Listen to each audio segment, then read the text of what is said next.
Ah, the government. It loves you and wants to keep you safe and well. It even wants to make paying taxes, fines, and court costs easier for you. How? Well, you'll need to meet your straw man. He was born the same day you were. He looks like you, has the same name, and lives in your house, but you never knew he existed. You will have even paid his parking tickets or taxes. The worst part? He's been dead from day one. From every birth certificate, a legal personality, or legal fiction, is created with the same name to confuse little old you into thinking it's you. So, there is a human you and a paper you, or as it's commonly known, a straw man. So when it seems like government officials, court clerks, or the police are speaking English, they aren't. They're speaking legalese, designed to make you agree to verbal and written contracts without even knowing about it, all spun from Black's Law Dictionary. For example, when the police say, "Do you understand?" you'll say, "Yes." What they are really saying is, "Do you stand under our authority?" Oops-a-daisy, you just created a verbal contract with them. Oh, you clever government. Did you know that whenever you register something, you are handing over title to the person you register it with? That's right. Whenever you register something with the government, they assume it belongs to them. Registered your car? Super! Now you are the registered keeper of your vehicle, and the government can crush it when you don't pay your, straw man's taxes. Expecting a new bundle of joy? Well then you need to register your little darling with a birth certificate. Then they can start the process all over again and create a new straw man for your little one. Isn't that great? So when Junior grows up, he'll be able to generate revenue just like you have. When you notify on your baby by signing the birth certificate, your child becomes a ward of state, and if the government doesn't like what you're doing, they'll assume it's okay to take the child away, or make new rules for things they don't like. Not enough school? Smacking your child? Shouting too loudly? Then it's off to social services for the little one. When you get a bill, it's sent to you, but belongs to your straw man, not you. That's why bills, fines, and summons start with Mr., Mrs., or Ms. Sometimes you'll see your surname in capitals, just like on a gravestone. That's because your straw man is dead, and just a silly piece of paper, created before you could comprehend or even consent to it.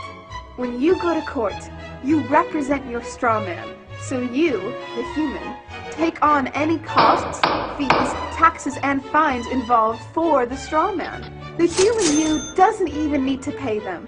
But you made a contract with the court by appearing on behalf of your legal personality or straw man, just like the government knew you would. Confused? Well, don't worry. The government doesn't want you to know anyway.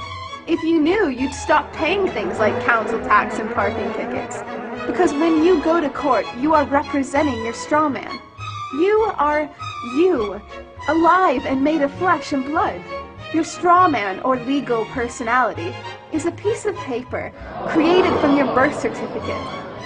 And you think it's you. What a silly Billy. This is a certified true copy of my live statement of birth. You can get this by applying for it at the Registrar General. They'll give it to you. And it's very interesting because this is where it all began. This is the foundation document. All identification is generated from this document. And so if the foundation document is no good, anything that's made from it is no good. That means driver's licenses, health cards, everything. Now what they did here, this is exactly what he meant when he said, soon every American will be required to register their biological property.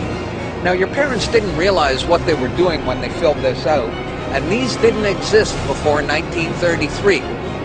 Birth records were recorded in scripture, and these only came into being in 1933 when they hatched this plan.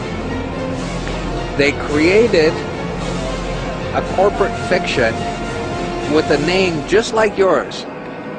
In doing this, they registered and monetized the spirit and soul of a living being. This denotes ownership. And when your parents were tricked into filling this out, they allowed your spirit and your soul to be monetized. And futures were sold on you. Spirit and soul. Now, this is my birth certificate. This is actually a share. See this red number? This A, I'm born in Canada, this is a Class A share. Now, this is called a CUSP number. And all securities require a CUSP number. And that's what this is. And you are held as collateral to secure the debt which our government owes to international bankers. So you and me and all these people here are actually collateral. And we don't even own our lives. We are chattel. And we believe we're free. I made an application to the Registrar General and I got my original social insurance application. Now before they sent it to me, they put a little piece of paper over this before they photocopied it. Because my friend has his and they didn't block this out, and when you hold it up, you see Bank of Canada. It is said that the best slaves are the ones who don't know that they're enslaved. And we all have invisible chains on us, and we don't know it. What truth? That you are a slave here. Like everyone else, you were born into bondage. Born into a prison that you cannot smell or taste or touch. A prison for your mind. We're talking about big bucks. We're not talking about hundreds of millions or even hundreds of billions now. We're talking about trillions of dollars. The obligation is immeasurable. Nobody can measure it. This door's wide open now. It's gonna happen, whether you like it or not. Do you notice that they have the same amount of ink on them? Do you notice that they're made out of the same virtually worthless stuff? It's paper. Did you get it? It's paper.